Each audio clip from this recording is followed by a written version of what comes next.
ମସିହା ଥିଲା 2006। ଜଣେ ଯୁବକ ୟୁକ୍ରେନ ରାଜଧାନୀ କିଭ୍ରେ ଅତି ଦ୍ୱନ୍ଦ୍ୱରେ ପଡ଼ିଥିବାର ଦେଖିବାକୁ ମିଳିଥିଲା। ସେ ପୁରୁଣା ଫ୍ୟାସନ ପୋଷାକ ପିନ୍ଧିଥିଲେ ଏବଂ ତାଙ୍କ ବେକରେ ଏକ ପୁରୁଣା କ୍ୟାମେରା ଝୁଲୁଥିଲା। ଲୋକମାନେ ଭାବୁଥିଲେ ସେ ଏକ ପାଗଳ ଅଟେ, କିନ୍ତୁ ସେ ଜାଣିନଥିଲେ ଯେ ସେ ଏକ ସମୟ ଭ୍ରମଣ କାହାଣୀର ଏକ ଅଂଶ ହେବାକୁ ଯାଉଛନ୍ତି।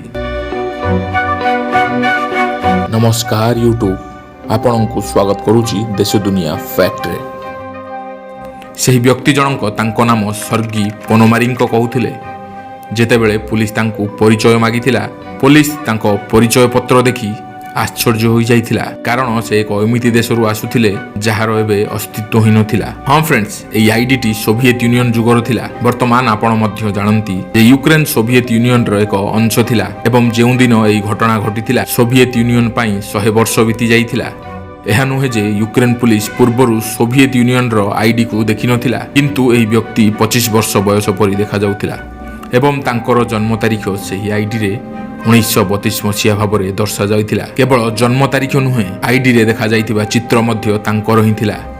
ପୋଲିସ ଏହି ଘଟଣାକୁ ହଜମ କରିପାରିନଥିଲା, କାରଣ 1932ରେ ଜନ୍ମ ହୋଇଥିବା ବ୍ୟକ୍ତି 2006ରେ 74 ବର୍ଷ ପରେ ମଧ୍ୟ 25 ବର୍ଷ ବୟସ ପରି କିପରି ଦେଖାଯାଏ, ଏହା ତ ସମ୍ପୂର୍ଣ୍ଣ ଅସମ୍ଭବ ଥିଲା।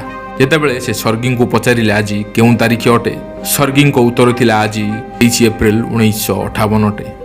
ସର୍ଗିଙ୍କ କଥା ଶୁଣି ପୋଲିସ ଅନୁଭବ କଲା ଯେ ଏହି ବ୍ୟକ୍ତି ନିଶ୍ଚୟ ଭାବରେ ପାଗଳ ଅଟେ। ସେମାନେ ତାଙ୍କୁ ଏକ ମେଣ୍ଟାଲ ହସ୍ପିଟାଲକୁ ନେଇଥିଲେ, ଯେଉଁଠାରେ ଡାକ୍ତର ପାବ୍ଲୋ ତାଙ୍କ ମାନସିକ ସ୍ୱାସ୍ଥ୍ୟ ବିଷୟରେ ଯାଞ୍ଚ କରିଥିଲେ।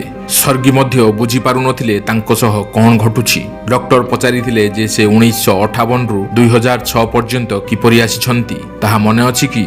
ସେ କହିଥିଲେ ଯେ ଭଲ ଫଟୋ ନେବା ପାଇଁ ମୁଁ ସେଦିନ ସହର ବୁଲିବାକୁ ଯାଇଥିଲି। ତାପରେ ମୁଁ ଦେଖିଲି ଏକ ଅଦ୍ଭୁତ ଜିନିଷ ଆକାଶରେ ଉଡୁଛି। ସେହି ଜିନିଷଟି କିପରି ଦେଖାଯାଉଛି ବୋଲି ଡକ୍ଟର ପଚାରିଥିଲେ ଏବଂ ସେ କହିଥିଲେ ଯେ ସେ ବୁଝାଇବାକୁ ସକ୍ଷମ ନୁହେଁ, କିନ୍ତୁ ମୁଁ ଏହାର ଫଟୋ ମୋ କ୍ୟାମେରାରେ ନେଇଥିଲି। ଏହା କହି ସେ ନିଜ କ୍ୟାମେରାକୁ ଆଗକୁ ବଢ଼ାଇଲେ। ଯେତେବେଳେ ଡକ୍ଟର ସେହି କ୍ୟାମେରା ଦେଖିଲେ, ବହୁତ ଆଶ୍ଚର୍ଯ୍ୟ ହୋଇଗଲେ, କାରଣ ଏହା 1902 ମସିହାର ସେମାଫ୍ଲେକ୍ସ କ୍ୟାମେରା ଥିଲା। ଏହି କ୍ୟାମେରାର କଣ୍ଡିସନକୁ ଦେଖି ଲାଗୁନଥିଲା ଯେ ଏହା ଏକ ପୁରୁଣା କ୍ୟାମେରା ଅଟେ। ଏହି କ୍ୟାମେରାରୁ ଫଟୋ ଉଠାଇବା ଅସମ୍ଭବ ଥିଲା, କାରଣ ଏଥିରେ ୟୁଜ୍ ହୋଇଥିବା ରୋଲ 1970ରେ ହିଁ ବନ୍ଦ ହୋଇଯାଇଥିଲା। ଏହାପରେ କ୍ୟାମେରା ଏକ୍ସପର୍ଟ ଆଡାମଙ୍କୁ ଡକାଯାଇଥିଲା। ସେ କ୍ୟାମେରାର ରୋଲକୁ ଦେଖି କହିଥିଲେ ଏହା 1957 ମସିହାର ଅଟେ। ଫଟୋଗ୍ରାଫକୁ ଡେଭଲପ୍ କରିବା ପରେ ଫଟୋଗୁଡ଼ିକ ଦେଖି ସମସ୍ତେ ଆଶ୍ଚର୍ଯ୍ୟ ହୋଇଯାଇଥିଲେ, କାରଣ ଏହି ଫଟୋରେ ସୋଭିଏତ ୟୁନିୟନ ସମୟର ମେକୁଏ ସିଟିର ବହୁତ ପୁରୁଣା ଫଟୋ ଥିଲା। ଏଥିରେ କିଛି ବିଲ୍ଡିଂ ଥିଲା ଯାହା ପରେ ଭାଙ୍ଗି ଦିଆଯାଇଥିଲା ଏବଂ ସେହି ବିଲ୍ଡିଂ ସାମ୍ନାରେ ସର୍ଗି ଏବଂ ତାଙ୍କ ଗର୍ଲଫ୍ରେଣ୍ଡର କିଛି ଚିତ୍ର ଥିଲା। ଆଶ୍ଚର୍ଯ୍ୟର କଥା ଏହା ଯେ ସର୍ଗି 40 ବର୍ଷ ପୂର୍ବେ ଯେମିତି ଦେଖାଯାଉଥିଲା, ଏବେ ମଧ୍ୟ ସେମିତି ହିଁ ଯବାନ ଦିଶୁଥିଲା। ଏହିସବୁ ଘଟଣା ଦେଖି ଡକ୍ଟର ବିଶ୍ୱାସ କରିପାରୁନଥିଲେ ଯେ ଏହି ବ୍ୟକ୍ତି 1958ରୁ 2006 ପର୍ଯ୍ୟନ୍ତ ଟାଇମ୍ ଟ୍ରାଭେଲ୍ କରିଥିଲେ। ପରେ ସର୍ଗି ରୁମ୍ରୁ ବାହାରକୁ ଆସି କବାଟ ବନ୍ଦ କରି ଆଉ ଫେରିଲେ ନାହିଁ। କୌଣସି ପ୍ରମାଣ ବିନା ସର୍ଗି ପୋନୋମାରିଙ୍କ ଅଦୃଶ୍ୟ ହୋଇଯାଇଥିଲେ। ସେ ଯାହା ଛାଡ଼ିଥିଲେ ଏହି କ୍ୟାମେରା, କିଛି ଫଟୋଗ୍ରାଫ ଏବଂ ତାଙ୍କର ଅଦ୍ଭୁତ ଓ ଅବିଶ୍ୱସନୀୟ କାହାଣୀ। ଏହା ଏପରି ଏକ କାହାଣୀ ଯାହାକୁ ଯେତେ ବୁଝିବା ସେତିକି ଜଟିଳ ହୋଇଯିବ। ଯେତେବେଳେ ପୋଲିସ ଏହି ଘଟଣାର ଅନୁସନ୍ଧାନ କଲା, ସେତେବେଳେ ଜଣାପଡ଼ିଲା ଯେ 1960ରେ ସର୍ଗି ନାମକ ଜଣେ ବ୍ୟକ୍ତି ନିଖୋଜ ହୋଇଯାଇଥିଲେ। ଫଟୋରେ ତାଙ୍କ ସହ ଥିବା ଗର୍ଲଫ୍ରେଣ୍ଡକୁ ମଧ୍ୟ ଟ୍ରାକ୍ କରାଯାଇଥିଲା, ଯିଏ ବର୍ତ୍ତମାନ ଜଣେ 70 ବର୍ଷୀୟ ବୟସ୍କା ମହିଳା ଥିଲେ। ସେ ପୋଲିସକୁ କହିଥିଲେ ଯେ ସର୍ଗି ପ୍ରକୃତରେ 1958 ମସିହାରେ ନିଖୋଜ ହୋଇଥିଲେ, କିନ୍ତୁ କିଛି ଦିନ ମଧ୍ୟରେ ଫେରି ଆସିଥିଲେ।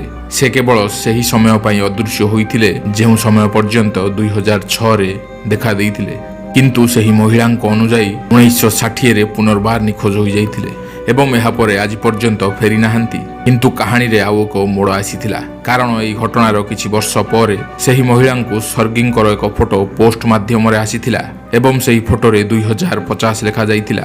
ଏହି ଫଟୋରେ ସର୍ଗିଙ୍କ ବୟସ ଟିକିଏ ଅଧିକ ଲାଗୁଥିଲା ଏବଂ ତାଙ୍କ ବ୍ୟାକଗ୍ରାଉଣ୍ଡରେ କିଭ୍ ସିଟି ଦେଖାଯାଉଥିଲା। କେବଳ ପାର୍ଥକ୍ୟ ଥିଲା କିଭ୍ ସିଟି ଏବେ ସ୍କାଇସ୍କ୍ରାପର ବିଲ୍ଡିଂରେ ପରିପୂର୍ଣ୍ଣ ଥିଲା। ହଁ ଫ୍ରେଣ୍ଡସ୍, ଏହି ସତ୍ୟ ଘଟଣାକୁ ୟୁକ୍ରେନର ଟିଭି ଶୋରେ ପରିଦର୍ଶିତ ହୋଇଥିଲା, କିନ୍ତୁ ଏବେ ପ୍ରଶ୍ନ ଉଠେ ଯେ ଏହି କାହାଣୀ ସତ ଅଟେ କି ନା ଏହା ଏକ ଭ୍ରାନ୍ତି ଥିଲା? ଆପଣଙ୍କ ମତ କ'ଣ? କମେଣ୍ଟରେ ନିଶ୍ଚୟ କହିବେ।